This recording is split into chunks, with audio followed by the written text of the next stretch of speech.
الرحمن الرحيم إن تجتنبوا كبائر ما تنهون عنه نكفر عنكم سيئاتكم وندخلكم مدخلا كريما وقال محمد رسول الله صلى الله عليه وسلم الصلوات الخمس والجمعة إلى الجمعة ورمضان إلى رمضان مكفرات ما بينهن إذا اجتنب الكبائر وقال تعالى وأقم الصلاة طرفي النهار وزلفا من الليل إن الحسنات يذهبن السيئات ذلك ذكرى للذاكرين صدق الله مولانا العظيم وصدق رسوله النبي الكريم سبحانك لا علم لنا إلا ما علمتنا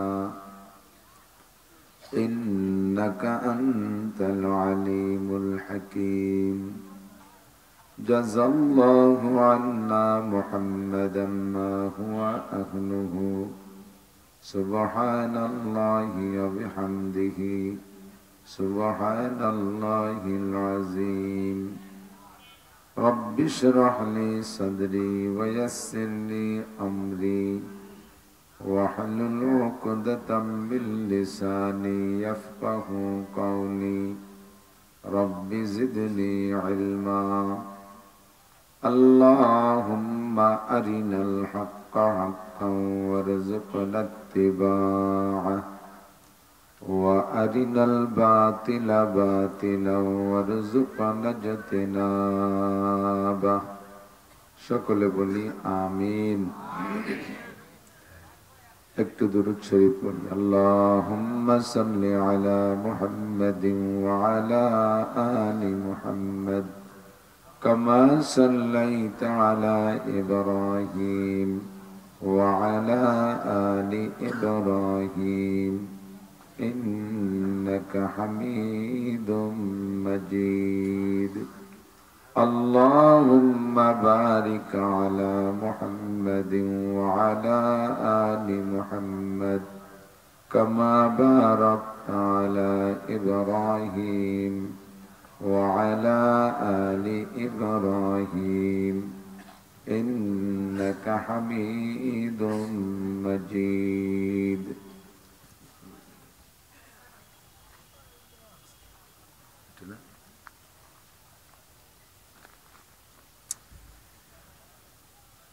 ঐতিহ্যবাহী কুমারকান্দা মাদ্রাসা এতিমখানার উদ্যোগে আয়োজিত 12তম বার্ষিক ওয়াজ মাহফিল অধ্যক্ষার মাহফিলের সম্মানিত সভাপতি মাদ্রাসার মোহতামিম সাহেব হুজুর, যোগ্য বিজ্ঞ আসাতিজায়ে কেরাম, এতক্ষণ পর্যন্ত বয়ান করেছেন হযরতে উলামায়ে কেরাম, বিশেষ করে আমাদের খুলনা থেকে আগত হযরত মাওলানা আব্দুল হালিম সাহেব মাদ্দাজিল্লাহুল আলী, সুললিত কণ্ঠের অধিকারী, সুন্দর করে সাজিয়ে গুছিয়ে আলোচনা করতে পারেন। আল্লাহ পাক রব্বুল আলামিন আমাদের এই অঞ্চলে অনেক অনেক জনগণকে উপস্থিত হওয়ার তৌফিক দিয়েছেন। পর্দার আড়ালে বসে থাকা মা ও বোনের, রাত কনকনে শীতের রাতের দীর্ঘক্ষণ পর্যন্ত আল্লাহ পাক আমাদেরকে বসে কিছু হিদায়াতি কথা বলা শোনার একটা সুযোগ করে দিয়েছেন। সকলে শুকর আদায় করি আলহামদুলিল্লাহ। এবছর শীত ও গরম সবই মোটামুটি সহনীয় পর্যায়ে চলতেছিল। পুষ মাস চলে না, সেই হিসেবে এতদিন অত ভালো শীত, কড়া শীত পড়ে না। আজকে একটু শীত বেশি অনুভব হচ্ছে, তাও এতটা বেশি হাড় কাঁপানি শীত না। শীতের সময় শীত হওয়াটাও নিয়ামত, গরমের সময় গরম হওয়া নিয়ামত। গরমকালে শীত হওয়াটাও ক্ষতির কারণ, শীতকালেও শীত না পড়ে গরম হওয়াটাও স্বাস্থ্যসম্মত নয়। আল্লাহ পাক বাংলাদেশকে 6 ঋতুর মাধ্যমে বন্টন করেছে সময়টা। তো আমাদের এই শীতের মৌসুমে দেশে মাহফিলগুলো হয়। আমরা প্রত্যেকের ঘরেই ঘরবাড়িতে কম বেশ যার যেমন তৌফিক আছে, শীত বস্ত্র আছে, আরামের বিছানা আছে, ততটুক ফেলে রেখে এই শীতের রাত্রে আমরা ফাঁকা জায়গায় খড়কুটোর মধ্যে বসে আছি। এখান থেকে আমাদের কিছু নিয়ে যেতে হবে। বয়ানের ভিতরে সুর, তাল, হাসি, আনন্দ এগুলো আমাদের পর্যবেক্ষণের বিষয় না। যে যা করি তার ভিতরে থেকে আমাদের মূল জিনিসটা সংগ্রহ করে নিতে হবে।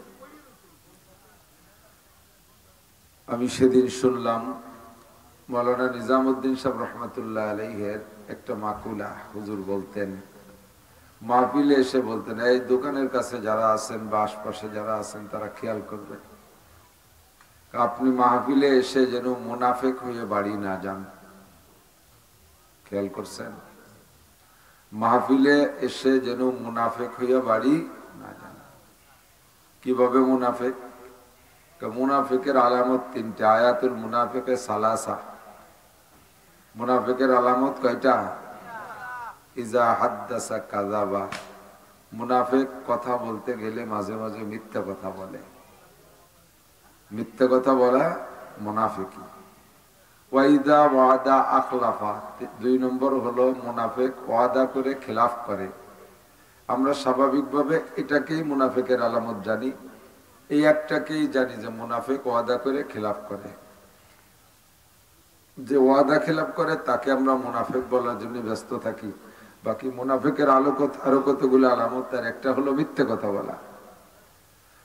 2 নম্বরে ওয়াদা খেলাফ করা। 3 নম্বরে ওয়াইদা তুমিনা খান। যদি তার কাছে আমানত রাখা হয় মুনাফিক খেয়ানত করে। যে কোনো আমানত।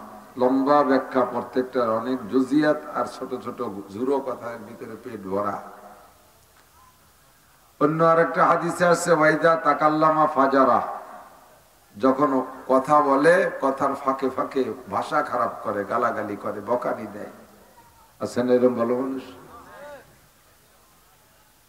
আরেকটা হাদিসে আছে মুনাফিকের আরেকটা আলামত, মুনাফিক মসজিদে যায় সবার পিছে, বেরিয়ে আসে সবার আগে। ঢোকার সময় চরম অলসতাই, যাচ্ছি যাবানি যাচ্ছি যাবানি। সালাম ফিরানোর সাথে সাথে আর বসে থাকতে মনে চায় না। নামাজে একটু দেরি হলে বিরক্ত করে, এটাও মুনাফিকের আলামত। তো আমরা মাহফিলে আইসা যেন মুনাফিক হয়ে না যাই। কিভাবে? বাড়ির থেকে যারাই আসছে, ছেলেরা বাড়ি থেকে আসছে, বাড়ি থাকলে একটু লেখাপড়া করতে, করলো না, এখন বেরোয় আসছে। কোথায় যাইস? মা, ওয়াজ শুনতে যাচ্ছি। ওয়াজ শোনার নাম করে বাড়ির থেকে আসছে, আর এখানে এসে চার দোকান, চানাচুরির দোকান, বাদামের দোকান দিয়ে ঘুরে ফিরে বেড়াচ্ছে, ওয়াজ শুনতেছে না। তাহলে ও বাড়ি যাবে কি মোমেন হইয়া না মুনাফিক হইয়া? মুনাফিক হয়ে যাবে না? আমরা এখানে ওয়াজ শুনতে আসছি, কিয়ামতের ময়দানে আমাদের এই টাইমটার কিন্তু একটা হিসাব দেওয়া লাগবে। আমাকেও দেওয়া লাগবে। তোমাকে এত আদর যত্ন করে দক্ষিণবঙ্গের বিশাল কিছু কুয়েটে চাটকি চাটান দেয়, নিজে বসায়। বেটা, তুমি এই 2-1.5 ঘন্টা বসাইয়ে কি দেশো মানুষে কম?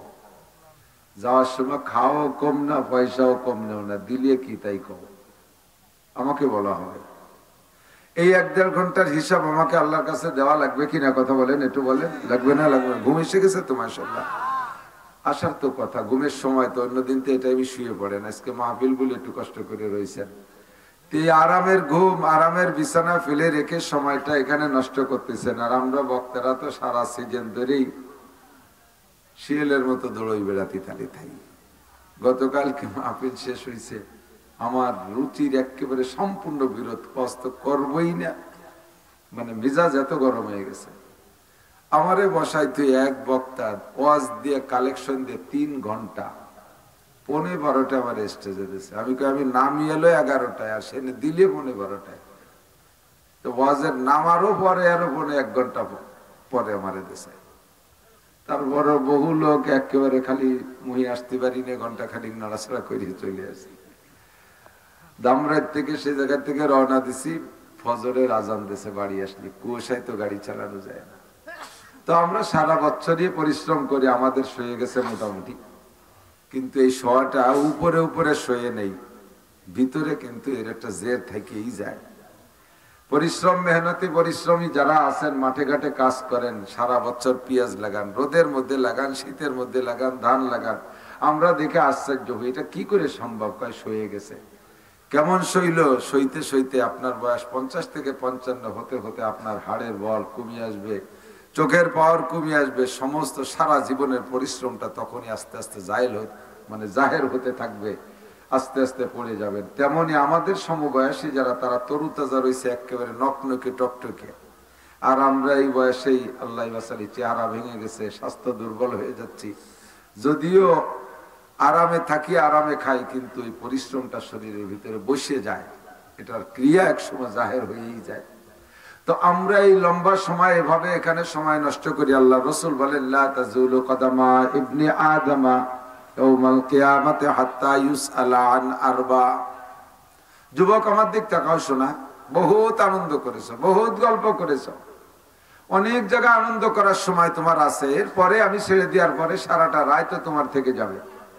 ভালো করে মনে রাখবা, কিয়ামতে হাসরের ময়দানটায় প্রত্যেকের পাকে চুম্বকের মতো মাটিতে টেনে ধরবে, এক কদমও বাড়াইতে পারবে না, ইচ্ছা মতো টান দিয়ে একদিক চলে যেতে পারবে না। বিশাল ফাঁকা মাঠ, চেটিয়াল ময়দান, খোলা জায়গা। আল্লাহ, সে জায়গা কোনো চকিদার, দফাদার, দারোগা, পুলিশ, র্যাব, কুবরা, যৌথ বাহিনী কিচ্ছু নাই, আবার সবই ভরা। ইচ্ছা মতো হাঁটতে পারবেন না, পায়ের নিচের থেকে শিকলে টেনে ধরবে, 4টে প্রশ্নের জবাব না দিয়া এক কদমও সামনে বাড়তে পারবেন না। বিশ্বাস আছে কোথায়? বিশ্বাস হয়? হাসরে মাঠ কি হবে, এটা কি বিশ্বাস? এখন তো 100% বিশ্বাস হয়ে যেতে বলেন তো না, তাই হয় নাকি? মরার পরে খিরা কোন জায়গায় মরবে, গুছাবে কি রে আল্লাহ? এ নিয়ে আমার আপনার চিন্তা করা লাগবে না। কোরআন শরীফের ভিতরে আপনার মানুষ মাটি দেওয়ার সময় কি বলেন? মিনহা খলাকনাকুম। পড়েন পড়েন পড়েন, মিনহা খলাকনাকুম। তরজমা কি? আল্লাহ বলেন, আমি আল্লাহ তাআলা তোমাদেরকে মাটি থেকে বানাইছি। পড়ি আমরা, কিন্তু আয়াতের তরজমার বলনেওয়ালা কে? আল্লাহ। আমাদের জবান দিয়ে আল্লাহ বলায়, ভুল বলনেওয়ালা আল্লাহ। আল্লাহ কয় মিনহা খলাকনাকুম, মাটি দিচ্ছি আমরা। আর আমরা পড়ি, আমরা তোমাকে মাটি থেকে বানাইছে। বানানোওয়ালাকে আমি নাকি? মাইয়াতকে বানানোওয়ালা আমি না, মাইয়াতরে বানানোওয়ালা আল্লাহ, আমাকে বানানোওয়ালা আল্লাহ। কয় মিনহা খলাকনাকুম, বানাইছি তোমার এই মাটি দিয়া। অফিহা নুঈদুকুম, আমার দিক, অফিহা নুঈদুকুম, তুমি যেখানেই থাকো, ঘরে ইমারত রাবরি বর আসমা, ঘরে ইমারত রাবরি বর আসমা, আকিবত জেরে জমি গরদিনহা, আলা ইয়া সাকিনাল কসরিল মুআল্লা, সাতদফাদু আন করিবিন ফিত তুরাবি। 200-500 তালা দালান বানাইয়া সর্বোচ্চ তালায় যদি যে তুমি ঘুমাও, মরণের পরে তোমাকে কি ওখানেই রাখা হবে, নাকি সব তালার নিচে মাটির তলে আনা হবে? মাটির তলে আনা। মিনহা খলাকনাকুম ওয়া ফিহা নুঈদুকুম, তুমি বিমানেও যদি থাকো, তোমারে মাটির নিচে আনা হবে। দালানের মাথায় থাকো, মাটির নিচে আনা হবে। পাহাড়ের চূড়ায় থাকো, মাটির নিচে আনা হবে। কি বললেন? অফিহা নুঈদুকুম। এই আয়াতের দিকে খেয়াল করেন। আল্লাহ বলে নাই, বান্দা বানাইছি তোরে মাটি দিয়ে, তুই ঘুরে ফিরে বেড়া উপর দে। অফিহা তাউদুন, হায়াত শেষ হলে তুই একটু মাটির তলে আসিস। কিরা কোন জায়গায় চাকরি করিস, আমেরিকা যাস, লন্ডন যাস, জাপান যাস, আমার তো খুঁজে বেড়ানোর সময় নাই, তুই একটু আসিস মাটির তলে। আল্লাহকে এইভাবে কইছে নাকি? আল্লাহ যদি কইতো যে তুমি একটু ইচ্ছে মতো আইসো, তাহলে আমরা কি করতাম? আল্লাহ কোনো মতো পারবো না। আমরা যা আকাম কুকাম করছি, তাতে মাটির তলে গেলি তুমি থোবা না, তোমার ভালো চিনি, আমরা যাবো না মাটির তলে। আল্লাহ বলে নাই। আল্লাহ কি বললেন? অফিহা নুঈদুকুম, তোমারে আমি ফিরে এনেই ছাড়বো। রাজা হও, বাচ্চা হও, প্রেসিডেন্ট হও, মন্ত্রী হও, এই আর্মি হও, বিডিআর হও, অফিসার হও, চকিদার হও, কৃষক হও, মূর্খ হও, শিল্পপতি হও, রাষ্ট্রপতি হও, ভগ্নিপতি হও আর দুলোবাই হও, কোনো পতিতে কাম হবে না। অফিহা নুঈদুকুম, মাটির নিচে আমি এনেই ছাড়বো। ঠিক না? এবার কয় আমারে বাঘে খেয়ে ফেলাইছে, আমার তো মাটির নিচে নিতে পারলে না, আমি আগুনে পুড়িয়ে গেছি, আমারে তো মাটির নিচে নিতে পারলে না। ও বন্ধু, যে জায়গায় যাও লাস্ট ফিনিশিং কিন্তু মাটির তলে। বাঘে তোমারে খাইছে, বাঘ মরে যাবে কোন জায়গা? বাঘ মরে মাটির তলে যাবে না? বাঘে তোমারে খাইছে, বাঘ মরে মাটির তলে যাবে, তার পেটের মাধ্যমে মাটির তলে যাবা। আগুনে পুড়াইছে, সাইটুকি উড়ে আকাশে চলে যাবে, ও মাটির তলে যাবে, সেভাবে মাটির নিচেই যাবা। অফিহা নুইদুকুম, মাটির নিচে এনেই ছাড়বো। আবার মনে রাখো, কিয়ামতের ময়দান সম্পর্কে আল্লাহ বলেন অমিনহা নুখরিজুকুম, অমিনহা নুখরিজুকুম। এ জায়গা আল্লাহ বলে নাই অমিনহা তাখরুজুন। নুখরিজুকুম মানে বের করে ছাড়বো, আর তাখরুজুন মানে বের হবা। আল্লাহ এ বলেন নাই যে বান্দা কে কোন জায়গা মরে মাটির তলে কোন আগান বাগানে রয়েছিস আমি তো তালাশ করে পাচ্ছি না, যার যার দায়িত্ব দিলাম তোরা একটু হাসরের মাঠে আসিস। আল্লাহকে এই কইছে নাকি? একটু আইসো, শোনা আমি তালাশ করতে সময় পাবো না, আর খুঁজেও পাবো না, যে আদম থেকে নিয়ে মরা শুরু করছো, কে কোন জায়গা মরে রয়েছে আমার খবর নেই, তোরা যার যার দায়িত্ব একটু উঠে আসিস। আল্লাহ কি তাই কইছে? আল্লাহ কয় যে যেখানে থাকো, তোমার মনে না থাকলে আমার মনে থাকে। ইয়া বুনাইয়া ইন্নাহা ইন তাকু মিসকালা হাববাতিন মিন খারদালিন ফাতাকুন ফি সাখরাতিন আও ফিস সামাওয়াতি আও ফিল আরদি ইয়াতি বিহাল্লাহ ইন্নাল্লাহা লাতীফুন খাবীর। লুকমান হাকিম আলাইহিস সালাতু ওয়াস সালাম তার ছেলেকে বলে, ইয়া বুনাইয়া ইন্নাহা ইন তাকু মিসকালা যাররাতিন হাববাতিন মিন খারদালিন, যদি একেবারে ছোট থেকে ছোট একটা সরিষার দানা, তারও ভাগ করতে করতে জাররা বানায় ফেলাও, এও যদি থাকে কোথায়? মাটির নিচে, পাথরের তলে, কালো পাথরের নিচে যদি লুকাইয়া থাকে, 7 তবক জমিনের নিচে একটা কালো পাথরের উপরে কালো মিসমিসে একটা পিপিলিকাও যদি হাঁটে, আমার আল্লাহ পিপিলিকাটাকে দেখে, ওই লুকানো সরিষাটাকে আল্লাহ পাক দেখে, ওর পায়ের আওয়াজ, ওই পিপিলিকার পায়ের আওয়াজটা আমার আল্লাহ শুনে। ইন্নাহু লাতীফুন লাতীফুন ইন্নাহু লাতীফুন খাবীর। আল্লাহ পাক রব্বুল আলামিন যত গোপন আর যত চিকন কথা আছে সবই আল্লাহ শুনে এবং জানে। লুকায় পালায় থাকার কোনো কায়দা একটু বলেন না? থাকার কায়দা আছে? আল্লাহ কয় তোমারই বেরোয় আসতে বললে তুমি আসতে না। আমিনহা নুখরিজুকুম তারাতান উখরা, দ্বিতীয়বার আবার বের করা হবে। কোনবার? দ্বিতীয়বার। বলেন কোনবার? তাহলে বোঝা যায় যে প্রথম একবার গেছে আর এইটার নাম দ্বিতীয়বার। প্রথমবার কোনটা? আল্লাহ পাক বলেন হাল আতাল ইনসানি হিনুম মিনাদ দাহরি লাম ইয়াকুন শাইআম মাযকুরা। একটা সময় তোমার উপর দিয়ে চলে, যুবক একটা সময় তোর উপর দিয়ে চলে গেছে, ও বুড়ো একটা সময় তোমার উপর দিয়ে চলে গেছে, যে সময় দুনিয়ায় তুমি কোনো উল্লেখযোগ্য কিছু ছিলে না। আমার বয়স এখন 53, 55, 54 বছর আগে আমার কোনো অস্তিত্ব ছিল নাকি? কথা বলেন। আপনার বয়স 60 বা 60 বছর আগে আপনার আব্বাও চিনতো না, ঠিক না? আপনার বয়স 70, 72 বছর আগে আপনার মা আপনারে চিনতো না। আমরা কেউ কিছু উল্লেখযোগ্য ছিলাম না। সেখান থেকে আল্লাহ পাক আমাকে প্রথমবার বানাইলেন, এরপরে মাটির নিচে নেওয়ার পরে দ্বিতীয়বার হাসরের মাঠে উঠাইবেন। উঠাইয়া আমাকে ময়দানে মাহশারে জমা করা হবে। একজনও কোথাও লুকায় পালায় থাকতে পারবো না। আইসা আল্লাহ পাকের সামনে দাঁড়ানো লাগবে। আল্লাহর সামনে যে একটা চেকপোস্ট আছে, আল্লাহর সামনে চেকপোস্ট আছে, ওই চেকপোস্ট অতিক্রম করে যাওয়াই লাগবে, নইলে জান্নাতে যাইতে পারবেন না। ওই চেকপোস্ট অতিক্রম করে যাওয়ার জন্য ওই জায়গা আমাকে আপনাকে 4টে প্রশ্ন, একটু মুখে বলেন কয়টা? আমি মস্ক এজন্য করাই যাতে কিয়ামতের ময়দানে অস্বীকার করতে না পারেন যে এই কথাগুলো কোনদিন উলামায়ে কেরামের কাছ থেকে শুনি নাই। হাদিস কুরআনে আছে মায়াল ফিজু মিন কাউলিন ইল্লা লাদাইহি রাকিবুন আতীদ কিরামান কাতিবিন ইয়ালামুনা মা তাফআলুন। এনি ম্যান এভরিবডি, প্রত্যেকটা মানুষের সাথে 2 জন করে ফেরেশতা আছে, লেখক। এই ফেরেশতারা আবার আপনার সবকিছু লেখে। আর মা ইয়ালফিজু মিন কাউলিন ইল্লা লাদাইহি রাকিবুন আতীদ, মনের ভিতরে হাজারো প্রকার কুকল্পনা হইলে ওইটা আল্লাহ পাক ফেরেশতাদেরকে দিলে লেখায় না। যখন ওইটা বাস্তবে হাত বা যে কোনো অঙ্গের মাধ্যমে বাস্তবায়ন হয় তখনই ওইটাকে লেখায়। আর কথাটা যখন জবান দিয়ে বের হয় তারপরে লেখায়। মনের মধ্যে ঘন্টার পর ঘন্টা কুকল্পনা করতেছেন, এইটা বলবো, ওইটা বলবো, সেইটা বলবো। যতক্ষণ না বলবেন আল্লাহ পাক লেখেন, লিখতে নিষেধ করেন, লেখে না। যখনই বলা হয় তখন লেখা হয়। আপনারা স্বীকার করেছেন 4টি প্রশ্নের জবাব দিতে হবে। তার ভিতরে 1 নম্বরে আন উমরিহি ফিমা আফনা। গোটা জিন্দেগির হিসাব দেওয়া লাগবে কি লাগবে না? বলতে পারবেন? এখন বলতে পারবেন?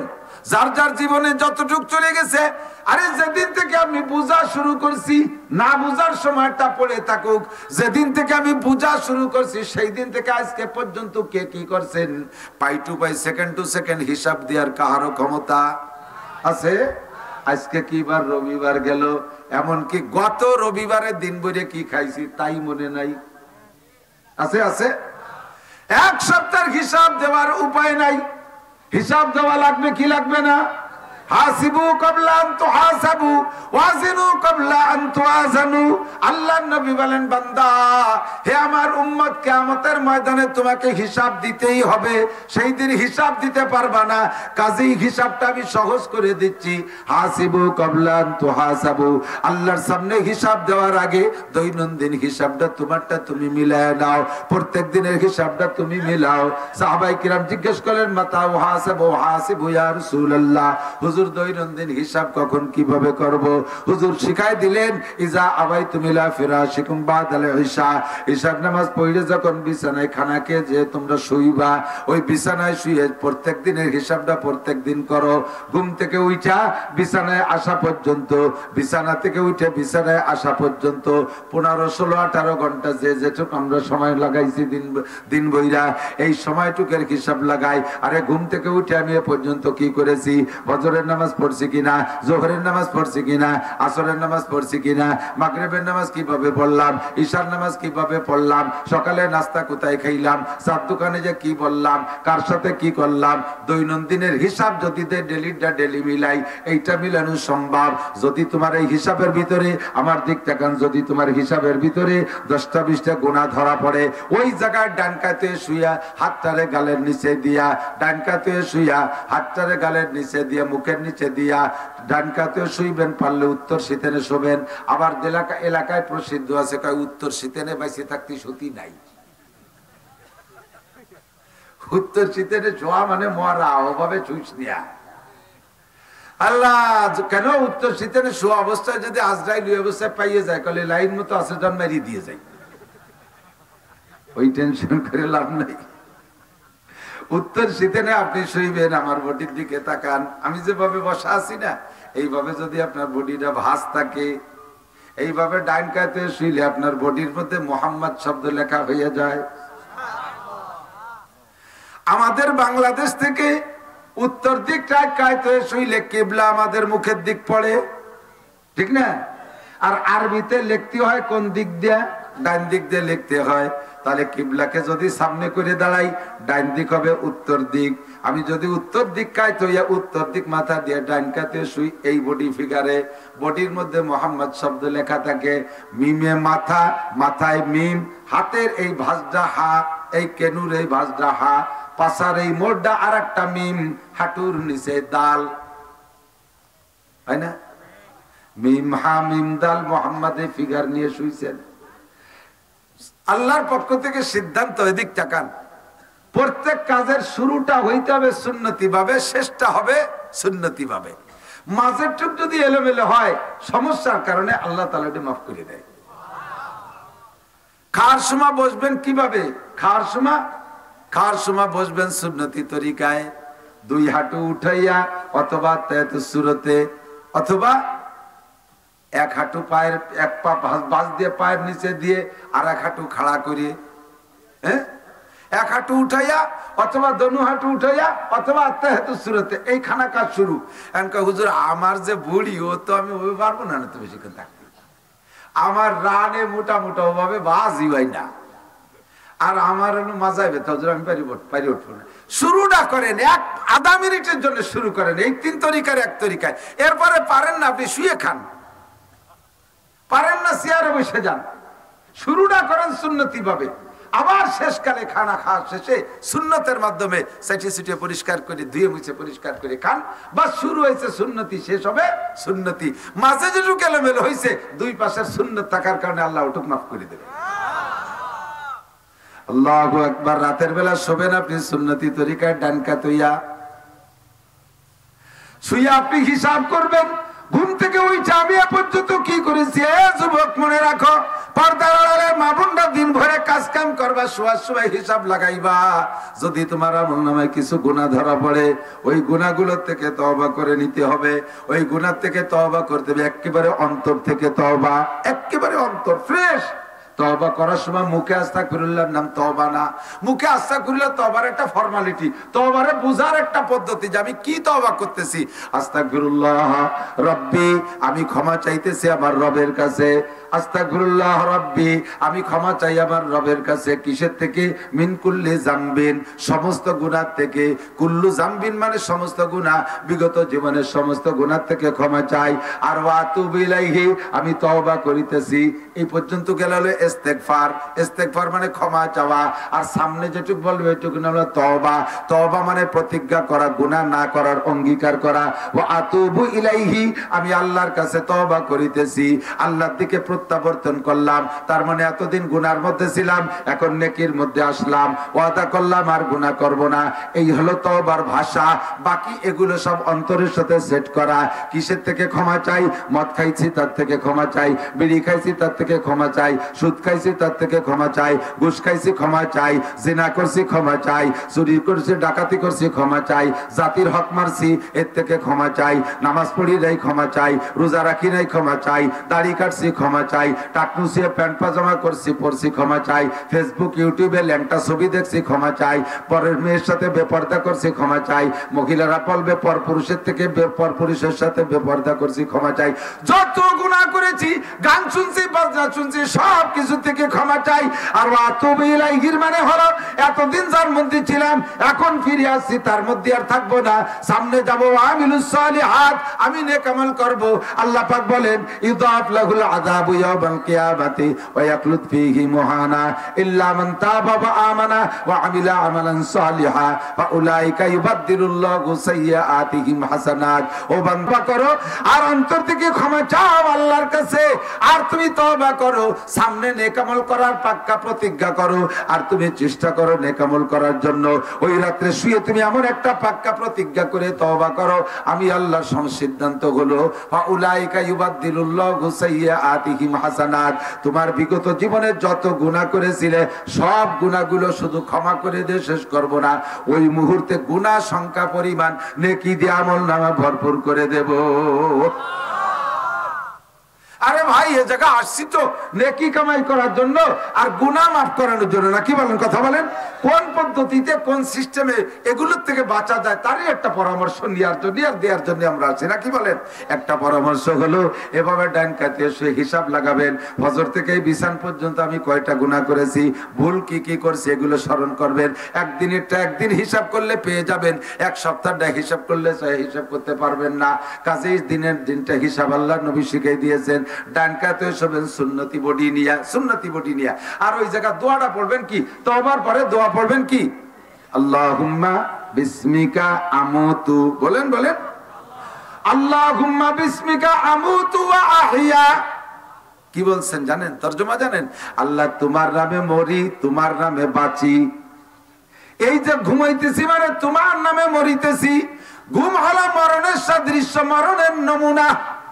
মানুষ মারা গেলে যেমন জগতের কিচ্ছু টের পায় না, যাদের ভালো কড়া ঘুম আছে গভীর ঘুমে নিমজ্জিত হইয়া যায়। অনেকটা এক বিছানের থেকে আর এক বিছানে সরাইতে হয়, তাও টের পায় না কোন জায়গায় নেছে। কথা কন ঠিক না? এরকম ঘুমটা হলো মরণের সাদৃশ্য। আমার আপনার প্রত্যেকেরই জানা আছে, দুই চারটে কিচ্ছা সবাই জানি।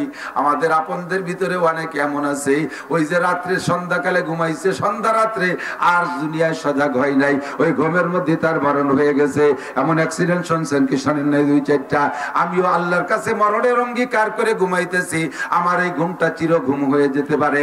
কাজে আমার এটা জীবনের শেষ ঘুম হলে আমার তওবাটা কেমন করা দরকার, আমার তওবাটা কেমন করা দরকার। যেই লোকটারে ফাঁসি দেওয়ার ফাঁসির হুকুম হয়ে গেছে, আর মাত্র 1 ঘন্টা পরে তারে ফাঁসিতে ঝুলানো হবে, ওই লোকটাকে 2 রাকাত নামাজ পড়ার সুযোগ দেওয়া হয়। যদি মুসলমান হয় 2 রাকাত নামাজ পড়ার সুযোগ দেওয়া হয়। ওযু বানাইয়া 2 রাকাত নামাজ পড়িয়া ওই জায়গা সে তওবা করে, ওই সমাজে সে তওবা করে। বলেন তো তওবাটা কেমন তওবা করে? আর 1 ঘন্টা আধা ঘন্টা দেখতেও পড়ে আস্তাগফিরুল্লাহ, আমার দুনিয়ার হায়াত আর মাত্র আধা ঘন্টা, তওবাটা তার কেমন হয়? ও বন্ধু, আমি আর মাত্র 10 মিনিট পরে ঘুমিয়ে যাব, এই ঘুমানোর সঙ্গে সঙ্গে আমার মরণটা হয়ে যেতে পারে। কাজে আমি দোয়া পড়তেছি, আল্লাহ তোমার নামে মরিতেছি, ও আহিয়া, আবার বাঁচলে তোমার নামে বাঁচবো। সকালবেলা ঘুম থেকে উঠে আবার দোয়া পড়েন কি, আলহামদুলিল্লাহিল্লাযী আহিয়ানা বাদামা আমাতানা।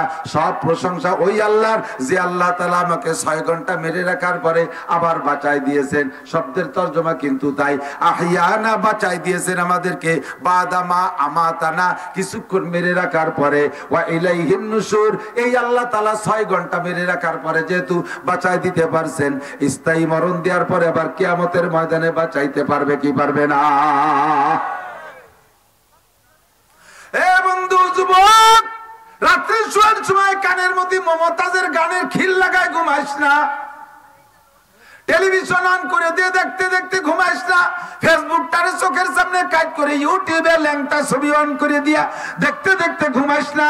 তোর ঘুমটা যদি ওই হালাতে হয়, তামুতুনা কামা তাহয়াউন ওয়া তুহশারুনা কামা তামুতুন, তোমার জীবনটা যেমন চলতেছে ওই হালাতে তোমার মরণ হবে। ওয়া তুহশারুনা কামা তামুতুন, যেমন তোমার মরণ হলো হাসরের মাঠে উঠবা তুমি ওইভাবে।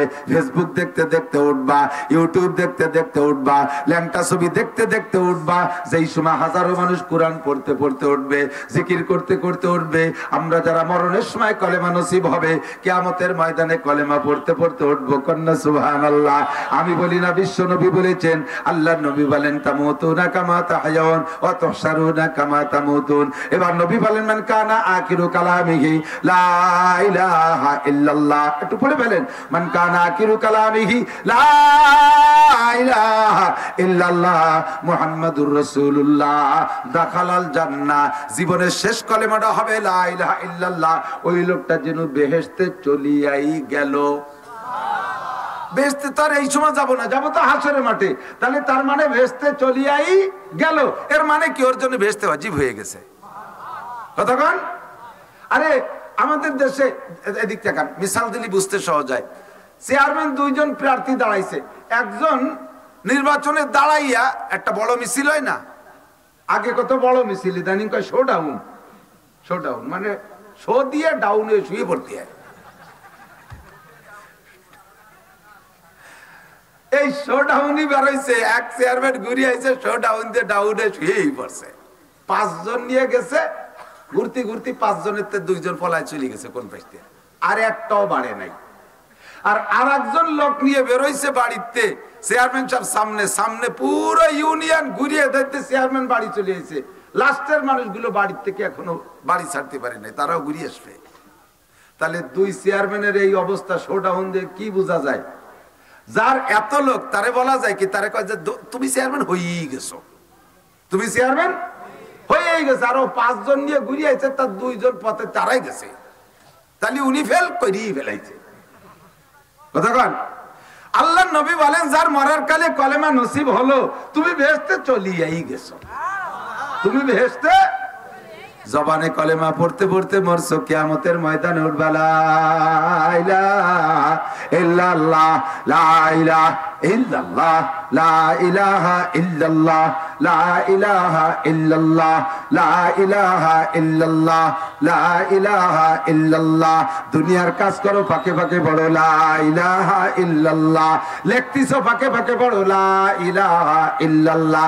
কারণ না জানি কোন কলমের পর আমার মরণ হয়ে যায়, না জানি কোন মুঠ ধান কাটার পরে আমার মরণ হয়ে যায়, না জানি কোন পেঁয়াজটা লাগানোর পরে আমার মরণ হয়ে যায়। ও মহিলা, না জানি আমি কোন কোন তরকারিটা কোটার পর আমার মরণ হয়ে যায়। ফাঁকে ফাঁকে একটু পড়তে হবে লা ইলাহা ইল্লাল্লাহ, লা ইলাহা ইল্লাল্লাহ, লা ইলাহা ইল্লাল্লাহ, লা ইলাহা ইল্লাল্লাহ, লা ইলাহা ইল্লাল্লাহু মুহাম্মাদুর রাসূলুল্লাহ।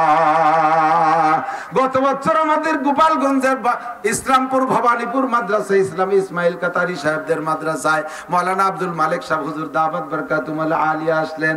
আমরা সমস্ত ওলামায়ে কেরাম ওনার ছাত্র, আমাদের গোপালগঞ্জ এবং ফরিদপুরের এই অঞ্চলের সমস্ত বড় বড় আলেম ওলামা বসা, উনি ক্লাস পড়ায়, একটা ক্লাস করাইতেছেন, হাদিসের একটা ক্লাস করাইলেন, বুখারী শরীফের একটা ক্লাস, যে জায়গা আমাদের এই বেল্টের মুরব্বী মকলে সব আলেম ওলামা বসা, উনি পড়াইতেছেন হাদিস। আমার দিকে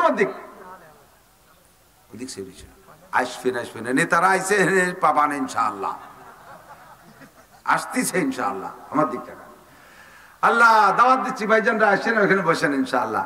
তো উনি পড়াইতেছে হাদিস, তার ফাঁকে ফাঁকেও দেখি আল্লাহর বান্দা পড়তেছে আস্তাগফিরুল্লাহ লা ইলাহা ইল্লাল্লাহ, আস্তাগফিরুল্লাহ লা ইলাহা ইল্লাল্লাহ।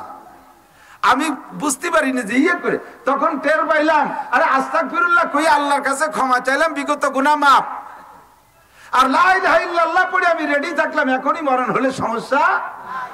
তাহলে আমার এনি টাইম রেডি থাকতে হবে। দুইটা কথা কইয়া আস্তাগফিরুল্লাহ কয়ে পিছনের গুনাহ থেকে মাপ চা থাকতে হবে, লা ইলাহা ইল্লাল্লাহ বলে মরণের জন্য রেডি থাকতে হবে। কতক্ষণ হাদিস পড়াই, কোরআন পড়াই, ফাঁকে ফাঁকে বলতে হবে আস্তাগফিরুল্লাহ লা ইলাহা ইল্লাল্লাহ। আরে ধান কাটি পাট কাটি আস্তাগফিরুল্লাহ লা ইলাহা ইল্লাল্লাহ, ভোট চাই নির্বাচন করি আস্তাগফিরুল্লাহ লা ইলাহা ইল্লাল্লাহ। কতক্ষণ না কেন যে কাজ করব ফাঁকে ফাঁকে আস্তাগফিরুল্লাহ লা ইলাহা ইল্লাল্লাহ, লা ইলাহা ইল্লাল্লাহ। এবার ডান কাতে বিছানায় শুইয়া আপনার ফিগারটা বানাই মোহাম্মদী ফিগার, মনে আছে নাকি? কি বানাইছেন? মোহাম্মদী ফিগার বানাইয়া আপনি ডান কাতে মোহাম্মদ বডি বানাইছেন, বানাইয়া আপনি অন্তর থেকে 3 বার আস্তাগফিরুল্লাহ আল্লাযী লা ইলাহা ইল্লা হুয়াল হাইয়ুল কাইয়্যুম ওয়া আতুবু ইলাইহি। এরপরে একটা দোয়া পড়বেন, লা হাওলা, পড়েন লা হাওলা ওয়ালা কুওয়াতা ইল্লা বিল্লাহিল আলিয়্যিল আযীম। এর মানে কি? কোনো আশ্রয় নাই, কোনো ক্ষমতা নাই, কোনো আশ্রয় নাই, কোনো ক্ষমতা নাই, একমাত্র আল্লাহ আলিয়্যুল আযীমের কাছে ছাড়া। কথা কোন ঠিক না? এই বলে নিজেকে নিজে আত্মসমর্পণ কইরা সারেন্ডার করে আল্লাহর কাছে সুপর্দ করে দিয়ে আপনি এবার পারলে একটা দুরূদ শরীফ পড়বেন, পারলে 40 বার, না পারলে কমপক্ষে 3 বার পড়েন ইনশাআল্লাহ। যে সিস্টেমে বলে দিচ্ছি এই সিস্টেমে আপনি যদি রাত কাটান, এমন করে 40টা রাত যদি আপনি অতিবাহিত করতে পারেন, সর্বোচ্চ 40 রাতের ভিতরে আপনি 40 রাতের যে কোনো একটা রাত্রে বিশ্বনবী মুহাম্মদুর রাসূলুল্লাহ সাল্লাল্লাহু আলাইহি ওয়াসাল্লামকে স্বপ্নে দেখতে পারবেন।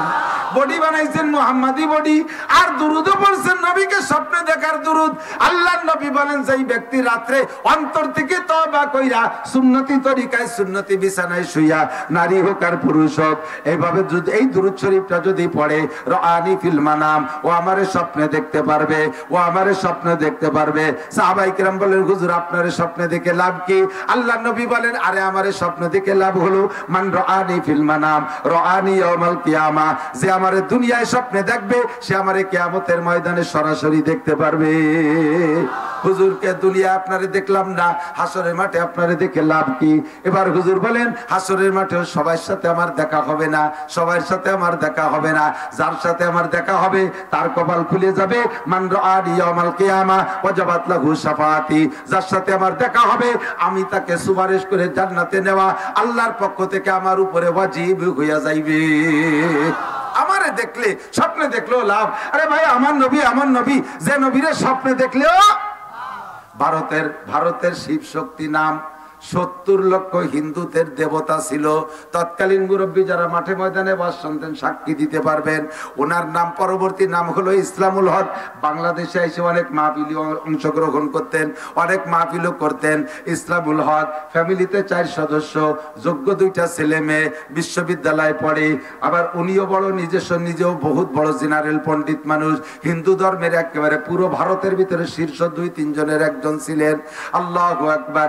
ওনার স্ত্রীও তো এত বড় পণ্ডিতের স্ত্রী তো মূর্খ না, পুরো ফ্যামিলি জেনারেল উচ্চ শিক্ষায় শিক্ষিত। দুনিয়ার মানুষে ভারতের হিন্দুরা ওনাকে আকাশচুম্বী শ্রদ্ধা করত, লক্ষ লক্ষ কোটি কোটি টাকা হাদিয়া দিত। হাদিয়ার টাকা দিয়ে বহুত ল্যান্ড প্রপার্টিজ উনি অংশ সংগ্রহ করেছেন, কোটি কোটি টাকার মালিক হয়ে গেছে। হিন্দু ভদ্রলোক সকালবেলা ঘুম থেকে উঠলে হাজার হাজার হিন্দুরা এসে পায়ের উপরে পয়রা সিজদা দেয়, মহিলারা এসে উলুধ্বনি দেয়, আগাগোড়া দুধ পানিতে ভিজাই ফেলায়, দেশের যত দামি খাবার সব খাওয়ায়। হঠাৎ করে এক রাত্রে স্বপ্নে দেখে 4 জনেই একই স্বপ্ন দেখছেন। সকালবেলা ঘুম থেকে উঠা প্রত্যেকের চেহারা পরিবর্তন হয়ে গেছে। গতকালকে উঠে যেমন ছিল আজকে উঠে তেমন না, কেমন যেন ঢালুমালু করে, মুখখান সবার মলিন মলিন ভাব। মলিনের ভিতর দিয়ে একটা ভিন্ন রকম নূর চমকাইতেছে। এবার ইসলামুল হক সাহেব, শিব শক্তি যার নাম, সে তার স্ত্রীকে বলতেছে, কি ব্যাপার তোমার চেহারা আজকে গতকালকে থেকে ব্যতিক্রম কেন? সেও বলতেছে, আপনারা তো আলাদা রকম দেখা যাচ্ছে। ছেলে মেয়েদের দুটো উঠে আসার পরে প্রত্যেকের ভিন্ন রকম। এবার উনি স্ত্রীকে আলাদা ডাইকে নিয়ে বলে, আরে আমি তো আজকে রাত্রে স্বপ্নে দেখি সুন্দর একটা চেহারা, অমন চেহারা জগতে কোনোদিন কোনো মানুষ দেখে না। কিসের পূর্ণিমার চাঁদ, কিসের আকাশের সূর্য, এমন চেহারা কেউ কোনদিন দেখে নাই। কোন মা এমন সন্তান জন্ম দেয় নাই। লামতালিদিন নিসাও, কোন মহিলা এমন সন্তান জন্ম দেয় নাই বলে আমার বিশ্বাস। এমন একটা মহাপুরুষ আসলেন, পরিমাণ মতো উঁচু, মাথার চুলগুলো তেমন সুন্দর, বাবরি চুল, দাড়িগুলো এরকম সুন্দর, মনে হয় যেন দুই একটা দাড়ি ফাঁকে ফাঁকে পাকা আছে, তার থেকে নূর চমকাইতেছি। আরে চক্ষু যুগল এমন সুন্দর, বুড়ো যুগল এমন সুন্দর, নাকটা এত সুন্দর, কোনটা আমি একটা একটা করে বর্ণনা করে শেষ করতে পারবো না। আমার হাতের সাথে মুসাফা হলো, মনে হয় যেন আমি মকমলের সাথে মুসাফা করতেছি। মাথায় টুপি পাগড়ি, গায়ে সুন্দর সাদা জুব্বা, আমার সামনে আমাকে বলে, আমাকে উনি নাম ডাক দিয়েছেন, হে ইসলামুল হক, ওঠে পড়ো লা ইলাহা ইল্লাল্লাহ মুহাম্মাদুর রাসূলুল্লাহ। ওই লোকটা আবার এই কলেমার দাওয়াত দিল। এরপরে উনি চলে গেলেন। আমি তো বুঝতে পারছি না কি করব, এবং আমাকে ইসলামুল হক বলে উনি আমাকে সম্বোধন করেছেন। নাম ছিল তার শিব শক্তি, আর আল্লাহর নবী তার ইসলামুল হক কয়ে সম্বোধন করলেন। স্ত্রী বলতেছেন, আমিও হুবহু একই স্বপ্নে দেখছি, আমাকেও বলে, হে ইসলামুল হকের স্ত্রী, তুমি কলেমা পড়ো লা ইলাহা ইল্লাল্লাহ মুহাম্মাদুর রাসূলুল্লাহ। দুই স্বামী স্ত্রী দুইজনে কথোপকথন হইতে হইতে ছেলেটা এসে কয়, আব্বা আমি স্বপ্নে দেখছি, আমাকেও কয় ইসলামুল হকের ছেলে কলেমা পড়। মেয়েটা কয়, আব্বা আমাকেও বলতেছে ইসলামুল হকের মেয়ে কলেমা পড়। তাহলে আব্বা আম্মার দেরি করার দরকার নাই, আমরা পড়ে ফেলি লা ইলাহা ইল্লাল্লাহ মুহাম্মাদুর রাসূলুল্লাহ। আরে হিন্দুতেও যদি আমার নবীকে স্বপ্নে দেখে, তারও কপাল খুইলা যায়। বর্তমানে পুরো ফ্যামিলি সৌদি আরবে আছে। ভারত সরকার জানতে পাইরা তার নাগরিকত্ব কেটে দিছে, সম্পদ বাজেয়াপ্ত করে দিছে। চলে আসছিলেন বাংলাদেশে। বাংলাদেশে কিছুদিন থাকার পরে সৌদি সরকার জানতে পাইরা বড় সাদরে অভ্যর্থনা জানাইয়া তাকে সেখানে নিয়ে গেছে। এখন সৌদি সিটিজেন হইয়া আছেন। আল্লাহু আকবার। আমার নবীকে স্বপ্নে দেখলেও লাভ, দুনিয়ায়ও লাভ, আখিরাতেও লাভ। এই জন্য মুহাম্মাদি ফিগার নিয়ে আমি ডানকাতেও শোবো, শোয়ার সময় হিসাব করব, সকাল থেকে পর্যন্ত কতগুলো গুনাহ করেছি, গুনাহগুলো স্মরণ করে পড়বো আস্তাগফিরুল্লাহ, পড়ি আস্তাগফিরুল্লাহ, জীবনের শেষ তওবা আস্তাগফিরুল্লাহ, জীবনের শেষ তওবা আস্তাগফিরুল্লাহ। আমার মা বোনরা বাচ্চাদেরকে ঘুমানোর সময় ওই বাঘবাল্লুকের ভয় দিয়ে ঘুমাবেন না, বাঘবাল্লুকের ভয় দিয়ে ঘুমাবেন না, আকডুম বাগডুম পড়াতি পড়াতি ঘুমাবেন না, গ্যাঙ্গর গ্যাঙ্গর ব্যাং ডাকে এই সমস্ত আলতু ফালতু প্রশিক্ষণ দিয়ে ঘুমাবেন না। বাচ্চাদেরকে ঘুমানোর সময় ইংরেজিতে আপনি শব্দ ওয়ার্ড মুখস্থ করাতি করাতি ঘুমাবেন না। র্যাট মানে ইঁদুর, ক্যাট মানে বিড়াল, কাউ মানে গরু, ডগ মানে কুত্তা। এই কুত্তা কার পরে মাও ঘুমাই গেছে, বাচ্চাও ঘুমাই গেছে।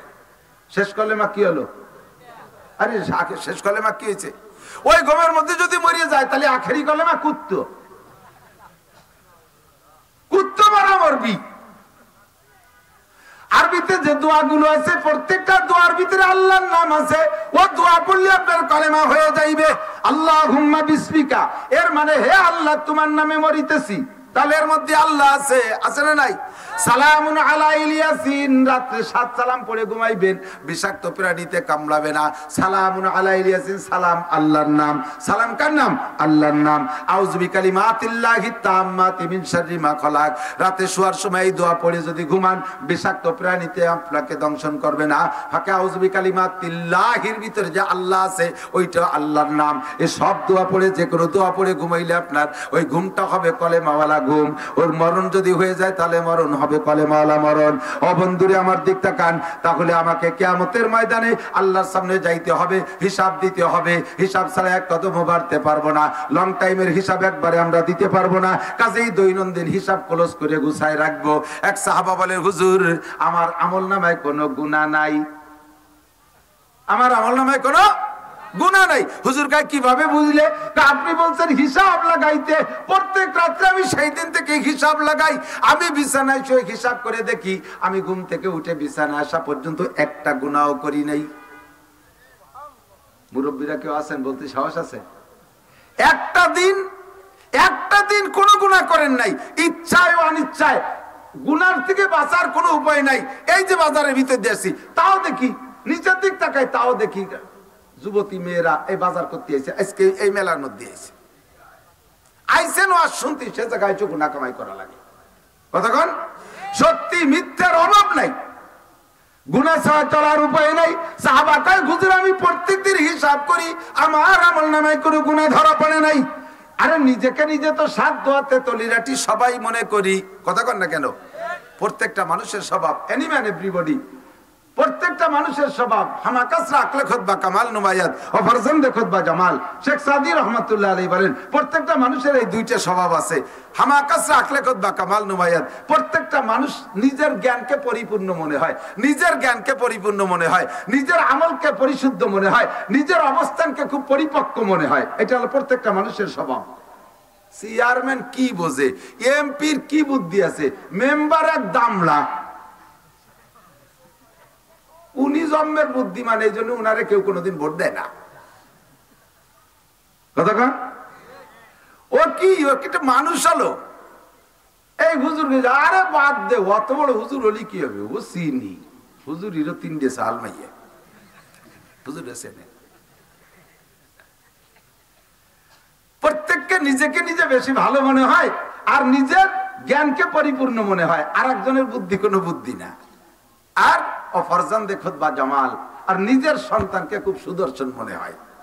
আর একজন এটা যত ভালো হোক, কোনো না কোনো খুদ ধরিয়ে সেটার একটা সমালোচনা করবে, কি এত ভালো চেহারা, কান্ডার টু বিহা, অথচ ওনারটা না কি নাই, ওর দাঁত কেমন, অথচ ওনারটার দাঁত 3 মাড়িতি আছে না? নাই কথা কোন? আল্লাহ সমালোচনা পরনিন্দা এগুলো বাদ দেই, আমার আত্মসমালোচনা করি। আমি কত দোষে দোষী, কথা কন না কেন? আমি কত দোষে দোষী, নিজের আত্মসমালোচনা করি। আমার হিসাব যদি আমি হিসাব করি, তাহলে আমার আর কাহারও হিসাব করার সময় থাকে না, কাহারও হিসাব করার সময় থাকে না। আমার নিজের হিসাবটা আমি নিজে করলে, কথা কন না কেন? আমি সবচাইতে বড় দোষী, আমি সবচেয়ে বড় দোষী। আল্লাহু আকবার। আমার আপনার জিন্দেগির 4টি হিসাব দেওয়া লাগবে কি লাগবে না? 1 নম্বরে আনুমরিহি ফিমা আফনা, তোমার গোটা জিন্দেগির হিসাব যা বলতে চাইছি। সাহাবা কয় আমি 3 দিক দিয়ে বুঝছি আমি ইমানদার। ওই সাহাবা কয় হুজুর আমি 3 দিক দিয়ে বুঝছি আমি ইমানদার। 1 নম্বরে আমি প্রত্যেকদিন হিসাব লাগাই দেখি আমার আমলনামায় কোনো গুনাহ নাই। 2 নম্বরে আমার দিক তাকান, 2 নম্বরে হুজুর আমি হিসাব করে দেখছি, আল্লাহ আমি মুমিন এর হিসাব করে দেখছি, আমার 2 কাঁধে ফেরেশতা কিরামান কাতিবিন, 2 কাঁধে ফেরেশতা আছে না নাই? 2 কাঁধে ফেরেশতা। আমার ডাইন কাঁধের ফেরেশতা অবিরাম লেখার জন্য ব্যস্ত থাকে, বাম কাঁধের ফেরেশতা কোনো আমল করতে সময় পায় না, বাম কাঁধের ফেরেশতা লিখতে সময় পায় না। ওরে আমি কোনো কলমের খসখসি শব্দ শুনি না। আমি এতে বুঝছি আমি শুধু নেকি করি, আমি গুনার কাজ করি না, গুনাহ করলে তো ওরি লিখতো, কথা কোন ঠিক না? আল্লাহু আকবার। এই হিসেবে আমি বুঝছি পাক্কা ইমানদার। ও বন্ধুরে, দৈনন্দিন হিসাব লাগাইলে আপনার কাছে ধরা পড়বে আপনি মুমিন না ইমানদার না বেঈমান, আপনি কতটুকু আমলওয়ালা, এটা প্রত্যেক দিনের হিসাবে প্রত্যেক দিন ধরা পড়বে। এই জন্য আমার গোটা জিন্দেগির 4টে মুহূর্তের হিসাব আল্লাহর কাছে দেওয়া লাগবে। এই চিন্তা মাথায় থাকলে একটু যা করব বুঝে শুনে করা লাগে, পা বাড়াইতে গেলে একটু হিসাব নিকাশ করে বাড়ানো লাগে। আল্লাহ 1 নম্বরে আনুমরিহি ফিমা আফনা, জবাব দেওয়া লাগবে কি লাগবে না আল্লাহর সামনে? সারা জীবন কোথায় কিভাবে কাটাইছো জবাব দিয়ে যাও। 2 নম্বরে আইন সাবাবিহি ফিমা আবলা, এ যুবক আমার দিক তাকাও, গোটা জীবনের হিসাবের মধ্যে যৌবনকাল এসে গেছে। তারপরও যৌবনকালের কথা হাদিসে আলাদা করে আসছে, কারণ যৌবনকালটা ইম্পর্টেন্ট টাইম, যৌবনকালটা ইম্পর্টেন্ট টাইম। বুড়ো হয়ে গেলে যে কোনো মানুষ ভালো হয়ে যায়, বুড়ো হয়ে গেলে ভালো হওয়া স্বাভাবিক, কিন্তু যৌবনকালে ভালো হওয়া বড় কঠিন। যৌবনকালটাকে যদি কেউ কন্ট্রোল করতে পারে, আল্লাহর নবী বলেন আরশে আজিমের নিচে বসাইয়া আল্লাহ পাক 500 বছর পর্যন্ত তার কুদরতি হাত দিয়ে বান্দার মুখে উঠে খানা খাওয়াবে যেই সকল মানুষদেরকে, তার ভিতরে 2 নম্বর হলো শাবুন নাশা ফি ইবাদাতিল্লাহ, যে যুবক আর যুবতী যৌবন কালটারে কন্ট্রোল করলো, যৌবনে নামাজ পড়ে, যৌবনে রোজা রাখে, যৌবনে পর্দা করে, যৌবনে গান শোনে না, যৌবনে মদ খায় না, যৌবনে জেনা করে না, যৌবনে বেপর্দা করে না, যৌবনে জারি যাত্রা করসা গাজির গানে যায় না, যৌবনে উড়াকান্দি যায় না, যৌবনে ঠাউর বাড়ি যায় না, যৌবনে বাবার বাড়ি খাজার বাড়ি যায় না, যৌবনে চুরি ডাকাতি করে না, যৌবনে মারামারি দাঙ্গা হাঙ্গামা করে না, যৌবনে অকথ্য ভাষায় গালাগালি কাজাকাজি করে না। এক কথায় যৌবনকে কন্ট্রোল করে, যৌবন কালে পারলে তাহাজ্জুদের নামাজ পড়ে, 5 ওয়াক্ত জামাতে নামাজ পড়ে, আর 5 ওয়াক্ত জামাতে নামাজ পড়ে, সুযোগ মতো তবলিগের সময় লাগায়, যৌবন কালটারে কাজে লাগাইয়া স্কুল কলেজ ইউনিভার্সিটি যেখানেই পড়ো না কেন তুমি পড়ো, তবে এই যৌবন কালে তুমি একটু কোরআন পড়া শেখো, একটু কোরআন পড়া শেখো, যুবক একটু কোরআন পড়া শেখো। কোরআন পড়লে চেহারায় নূর বাড়ে, কোরআন পড়লে চোখের পাওয়ার বাড়ে, কোরআন পড়লে আল্লাহর রহমতে তোমার ব্রেন ভালো হয়। দেখো স্কুল কলেজে পড়ার ভিতরে তুমি তোমার সাথীদের মধ্যে খুঁজে দেখো, যেই ছেলেটা স্কুল কলেজেও পড়ে আবার তবলিগের সময় লাগায়, দিনদারির সাথে থাকে, ওই ছেলেটার সময় অপচয় হয় কম, কাজেই তার রেজাল্ট হয় ভালো, তার রেজাল্ট ভালো হয়। তবলিগেও সময় লাগায়, আলেম ওলামার সাথে সময় লাগায়, মাঝে মাঝে আব্দুল গফফার সাহেব হুজুরের কাছে যায়, মাসে একবার যায়। এই ছেলেগুলোর দেখবেন যে রেজাল্ট ভালো, কারণ তার সময় অপচয় নাই, রাত্রে টাইম মতো ঘুমায় যায়, রাত 2টা-3টা পর্যন্ত ফেসবুক ইউটিউবে সময় নষ্ট করে না, মোবাইলের পিছনে। এই ছেলের সময় নষ্ট হয় না, ফজরের নামাজ সময় মতো উঠে পড়ে। আবার ইচ্ছা করলে অনেক যুবক, আমি জানি অনেক যুবক, স্কুল কলেজের যুবক আল্লাহর রহমতে তাহাজ্জুদের নামাজও পড়ে, শেষ রাত্রে উঠে তাহাজ্জুদ পড়ে, মোর বাপ ঘুমায় রয়েছে, এলাকার সব ঘুম, কলেজের যুবক তাহাজ্জুদের নামাজ পড়িয়া আল্লাহর কাছে মুনাজাত করে, আল্লাহ আমি যেন কিয়ামতের ময়দানে শাবুন নাশা ফি ইবাদাতিল্লাহ আরশে আজিমের নিচে যেই 7 গুণের মানুষ জায়গা পাবে, আমি আল্লাহ আমি যেন সেই যুবকদের অন্তর্ভুক্ত হতে পারি, আমি যেন তাদের সাথে দাঁড়াইতে পারি। হাসান হুসাইন রাদিয়াল্লাহু তাআলা আনহুমা হবেন যুবকদের নেতা, আমি যেন ওই নেতাদের 2 জনের সাথে আরশে আজিমের নিচে যাইতে পারি।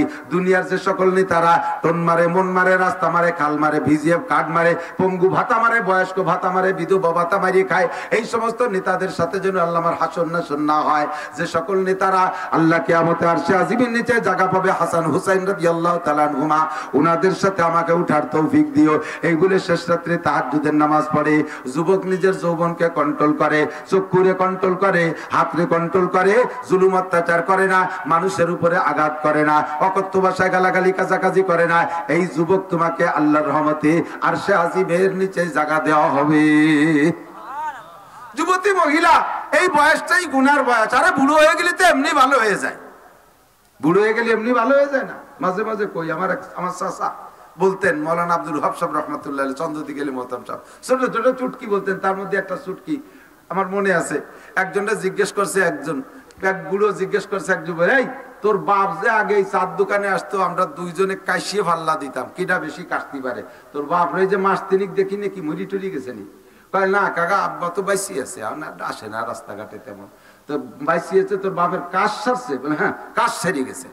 কিভাবে সারলো? কয় কাশতে কাশতে বল বাইরে সে এমনি সারান দিছে, যেদিন বল ছিল সেদিন কাশছে, এখন বলও নাই, সে কাশাই সারান দিছে, এইভাবে সেরে গেছে।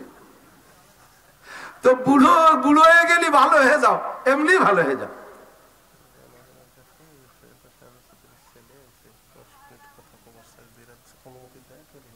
আমার বয়ান শেষ হয়ে আসছে, আমার দোয়ার আগে ভাই আসবে ইনশাআল্লাহ।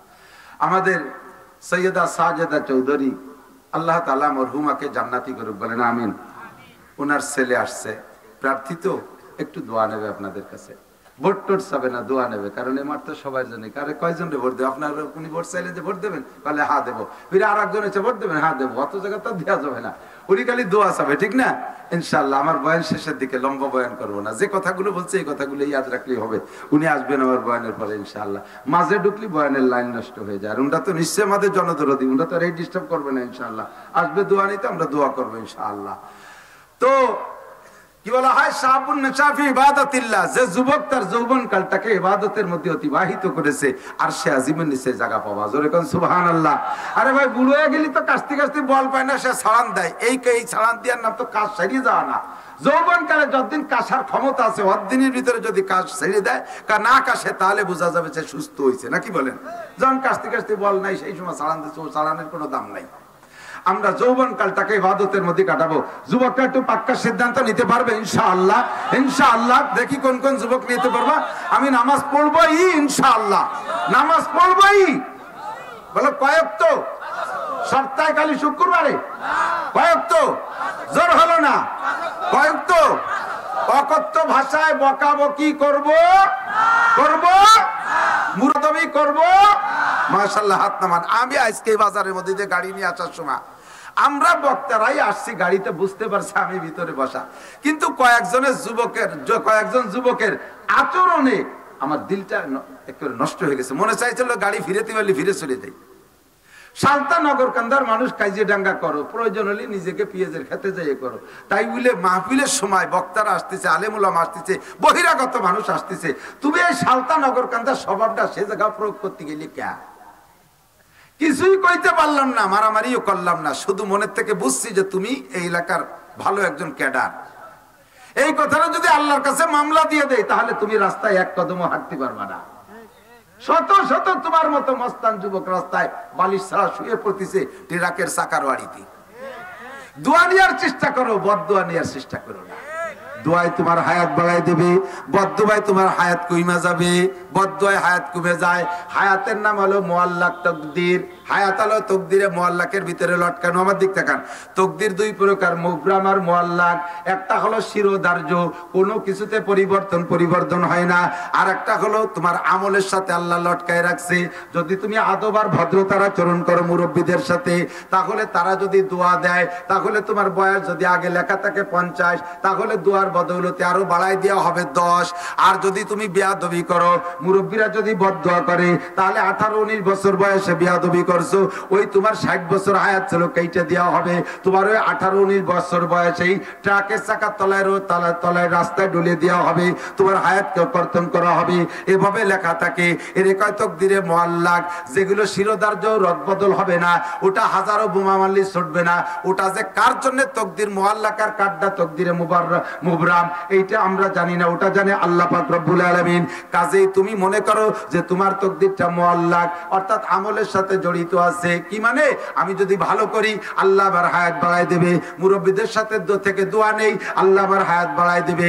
আমি যদি দিনদারির সাথে চলি, আল্লাহ আমার হায়াত বাড়ায় দেবে। আমি যদি আমল আকলাক ভালো করি, আল্লাহ আমার হায়াত বাড়ায় দেবে। তুমি হায়াতের তকদিরে মুআল্লাক মনে কইরা নেক কাজগুলো করো, মুরব্বীদের দোয়া নাও, ইনশাআল্লাহ হায়াত বাইরা যাবে। তুমি পরীক্ষা ভালো রেজাল্ট করবা, কর্মজীবন উজ্জ্বল হবে, চাকরি বাকরি ভালো পাবা, ভবিষ্যতে তুমিও নেতা হবা। আমাদের মামা এখন আছে, একদিন থাকবে না। ওনার আম্মা জান ছিলেন নেত্রী, ছিলেন বহুদিন পর্যন্ত, এখন তিনি নাই। এখন আছে উনিও 200 বছর বাঁচবে না, উনিও 100 বছর বাঁচবে না, এক সময় চলে যাবে। এরপরে তোমরা যারা ভদ্র ছেলে আছো, স্কুল কলেজ ইউনিভার্সিটিতে পড়ো, এরপরে তোমাদের স্থান। তবে সেই পর্যন্ত যাইতে তোমার দোয়া নিতে হবে, তোমারও নেতৃত্ব দেওয়ার জন্য দোয়া নিতে হবে। বদদোয়া যদি নাও, তাহলে রাস্তায় পড়িয়া যাবা, গন্তব্যে যাইতে পারবা না। আল্লাহু আকবার। কি বলতে চাইছি? এ বন্ধু, 4টি প্রশ্নের জবাব না দিয়ে এক কদমও বাড়া যাবে না। কয়টা? 1 নম্বরে আনুমরিগি ফিমা আপনা, গোটা জিন্দেগির হিসাব দিয়ে যাও। 2 নম্বরে আনসাবাবিহি ফিমা আবলা, যৌবনকালটা কোন কাজে লাগাইছো জবাব দিয়ে যাও। যৌবনকাল কোন কাজে লাগাইছো জবাব দিয়ে যাও। 3 নম্বরে আন মালিহি মিন আইনা ইকতাসাবা ফিমা আনফাকা, এত পিএস পাইছো কোন জায়গায়? নিজের জমিতে হইছে না পরের জমিতে চুরি করে আনছো? এবার পিএস তো ফলাইছো জমিতে, কিন্তু জমিটুক পাইছো কিভাবে? জাল জুলুম করে জমি দখল করছো, পরের জমি দখল করছো, ইত্যাদি ইত্যাদি চাঁদাবাজি করিয়া তুমি বন্দুক রেখে জমি বানাইছো, বন্দুকি জমি 5-10-20 হাজার টাকা দিয়ে জমি রাখছেন, 2 বছর খাওয়ার পরে আবার টাকাগুলো সব ফেরত নিয়ে যাচ্ছেন, এর নাম হলো বন্দুক। এইটা সম্পূর্ণ সুদে কারবার। এইভাবে তুমি ইনকাম করেছো, জবাব তুমি দিয়ে যাও। চুরি করে কামাই করিয়া মসজিদে দান করছো, ওতে 1 পয়সারও নেকি নাই। টন মারিয়ে, মন মারিয়ে, রাস্তা মারিয়ে, খাল মারিয়ে, বিজিএফ কার্ড মারিয়া, পঙ্গু ভাতা মারিয়ে, জাতির হক মারিয়ে খাইয়া, ব্রিজ কালভার্ট মারিয়ে খাইয়া টাকা কামাই কইরা তাই যে মসজিদ মাদ্রাসা করেছো, ওতে নেকি তো পাবাই না, বরঞ্চ তোমার মরণকালে কলেমা নসিব হবে না, কিয়ামতের ময়দানে বিপদে পড়িয়া যাইবা। হারাম খাইয়া হারাম টাকা দান করে তুমি নেকির আশা করছো, এটাও তুমি অন্যায় করেছো। আবার হালাল ভাবে কামাই করে অন্যায় কাজে খরচ করছো, এটাও তোমাকে জবাব দেওয়া লাগবে। কথা কন আল্লাহ আন মালিহি মিন আইনা তাসাবা ফিমা আনফাকা, মাল কোত্থেকে কামাই করেছো, কোথায় খরচ করেছো। 4 নম্বর মাজা আমিলা বিমা আলিমা, এতক্ষণ পর্যন্ত যা শুনেছো এরপর আমল করছো কতটুকু বলে যাও। অনেক কথা অল্পক্ষণের মধ্যে আমি বলে ফেলাইছি, অনেক কথা বলে ফেলাইছি। এই কথাগুলোর পর আমল করা যাবে তো ইনশাআল্লাহ? জোরে বলেন যাবে তো ইনশাআল্লাহ? আল্লাহ তাআলা আমাদের সকলকে আমল করার তৌফিক দান করে, জোরে বলেন আমিন। সবাইকে আমল করার তৌফিক দান করে। আমাদের মাওলানা শফিক সাহেব আলহামদুলিল্লাহ এভাবে ধীরে ধীরে কয়েক বছর যাবত মাদ্রাসা একটু টেনে টুনে নিয়ে আসছে। আমরা সকলে পাশে থাকবো, রাজি আছি না ইনশাআল্লাহ? মামাকে নিয়ে আসেন।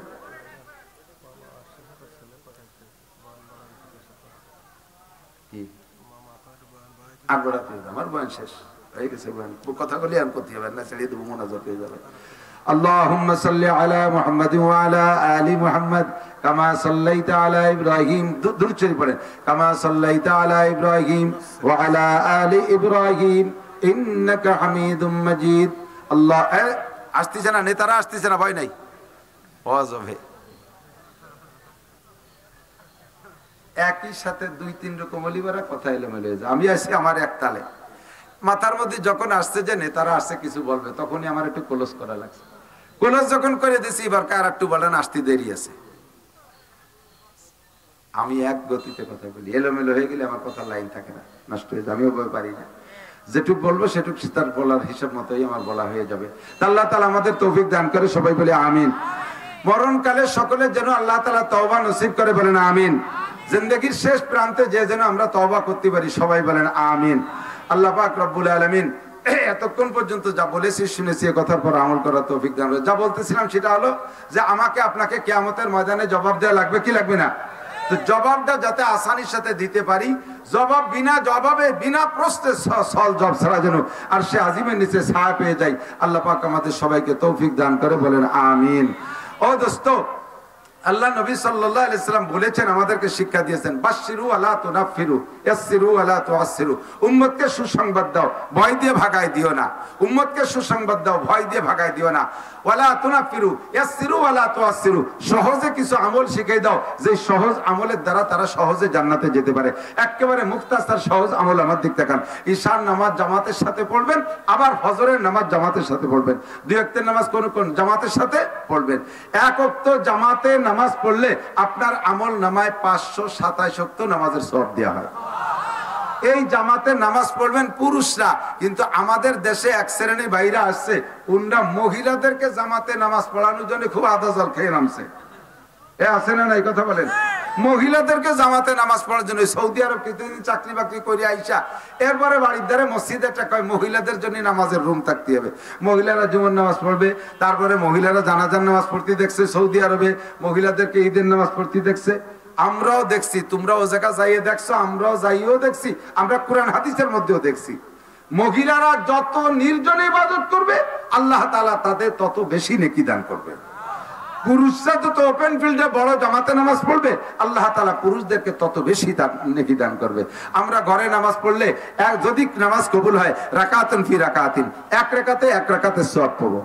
আর যদি আমরা জামাতে নামাজ পড়ি, তাহলে শুধু জামাতের ওসিলায় 1 রাকাতে 27 রাকাতের সওয়াব। আরে বলবেন না, কি বলবেন? আর যদি জামে মসজিদই পড়েন, জামাতে মাঠে পড়লেও, খোলা মাঠে জামাতে পড়ছেন, একা পড়ার চেয়ে 27 গুণ বেশি সওয়াব। আর যদি জামে মসজিদে যে পড়েন, মসজিদের বদৌলতে আরো 500 গুণ। কন্যা সুবহানাল্লাহ। তাহলে 1 রাকাতে 527 রাকাত, 2 রাকাতে 1054 রাকাত, 1054। এত বড় সহজ ইনকাম কেন আপনি ছাড়বেন? বাড়ি বসে নামাজ পড়েন। প্রায় 99% পাবলিক যারা আছেন, আমি যদি মস্করে ইন্টারভিউ নেই তাহলে ফেল করবেন 99 ভাগ মানুষ। 99 ভাগ মানুষ ফেল করবেন, পারবেন না, সূরা শুদ্ধ করে পড়তে পারবেন না। আর নামাজ ভাঙ্গার কারণ কয়? পূজা করবই, করবেন, অথচ আপনি কিরাতের মধ্যে তাই পড়তেছেন। নামাজ ভাঙ্গার কারণ 19টি, তার ভিতরে 1 নম্বরের নামাজে কিরাত অশুদ্ধ পড়া। আপনি এমন অশুদ্ধ পড়ছেন তাতে কিরাতি হয় নাই। আল্লাহ পাক, আল্লাহ নবী সুযোগ দিয়েছেন, জামাতে যদি নামাজ পড়ি ইমামের কিরাতি কিরাত, মান কানা লাহু ফি সালাতি ইমামুন ফা কিরাতুল ইমামি লাহু কিরাতুন। যার নামাজে ইমাম আছে, ইমামের কিরাতি তার কিরাত, ইমামের কিরাতি তার কিরাত। আমাদের কিরাত পড়া লাগতেছে না, তাহলে ইমাম সাহেব শুদ্ধ পড়লে হয়ে যাচ্ছে। কি সুন্দর একটা ব্যবস্থা। সে জায়গা যদি আপনি মসজিদে নামাজ না পড়িয়া বাড়ি নামাজ পড়েন, তাহলে আপনার এই ভুলটা থেকে যাচ্ছে। পাশাপাশি মহিলাদেরকে আবার মসজিদে আসতে নিষেধ করা হয়েছে ফিতনার ভয়তে। এদিক তাকান, সারা জিন্দেগি ভরে জামাতে নামাজ পড়ে মহিলা যে সওয়াব ইনকাম করবে, যাতায়াতের পথে রাতের বেলা ঈশার নামাজ পড়ে মসজিদ থেকে যাওয়ার সময় রাস্তাঘাটে রিস্ক আছে না নাই? আগান বাগানে ঝুঁকি আছে না নাই? অ্যাক্সিডেন্টের ভয় আছে না নাই? সারা জীবন করে জামাতে নামাজ পড়ে যা ইনকাম করবেন, যদি রাস্তাঘাটে রাতের বেলাটা অ্যাক্সিডেন্ট হয়ে যায়, তাহলে সারা জীবনের সমস্ত ইবাদত নষ্ট হয়ে যেতে পারে। কাজেই তাদেরকে এই ইনকামের চাইতে ওই ইনকাম বেশি। নবী সহজে পরামর্শ দিয়ে দিয়েছেন। কুবা থেকে এক মহিলা গেছে হুজুরের কাছে, মসজিদে নববীতে জামাতে হুজুরের পিছনে নামাজও পড়ছে। নামাজের পরে ঘরের ভিতর দিয়ে উম্মাহাতুল মুমিনিনদের মাধ্যমে, হুজুরের স্ত্রীদের মাধ্যমে, সিদ্দিকা আয়েশার মাধ্যমে হুজুরের কাছে প্রস্তাব পাঠাইছে। একটা কথা, হুজুর আমি তো কুবা মহল্লা থেকে আসছি, আপনার পিছনে নামাজ পড়তে এত ভালো লাগে, তা বলার না হুজুর, আমি কি করতে পারি? হুজুর বললেন, আল্লাহ তাআলা তোমার আগ্রহ চাহিদা আরো বাড়াই দিক। এ কথার দ্বারা বোঝা গেছে যে মহিলারে হুজুর কুবা থেকে মদিনায় নামাজ পড়তে যাওয়ার অনুমতি দিলেন। এরপরে হুজুর বলতেছেন, তুমি কুবা থেকে মদিনায় আসবা কেন? হুজুর আপনার পিছনে নামাজ পড়লে শুনেছি 50,000 গুণ বেশি নাকি। হুজুর বললেন, হ্যাঁ, কুবার মসজিদে নামাজ পড়ার চাইতে মসজিদে নববীতে পড়লে 50,000 গুণ বেশি নেকি, এটা সত্য কথা। তবে মহিলা, তুমি তো এখানে আসবার নেকির লোভে, তুমি জেনে নাও, তুমি এই কুবা মসজিদে নববীতে এসে নামাজ পড়লে যে নেকি হবে, মহিলা তোমার জন্য, পুরুষ না, মহিলা তোমার জন্য বা তোমাদের মতো মহিলাদের জন্য এই মসজিদে নববীর চাইতে কুবা মসজিদে পড়লে আরো বেশি নেকি। খেয়াল করেন নাই? তাহলে আগের কথায় যে ফজিলত বলছে, সেই ফজিলতে বোঝা যায় যে মহিলারা হুজুর মসজিদে নববীতে ডাকতেছেন। কিন্তু এবার যা বললেন তাতে প্রমাণ হলো কি, মসজিদে নববী থেকে তার নিজ মহল্লা কুবার মসজিদে পাঠায় দিয়েছে, এ মসজিদে রাখে নাই।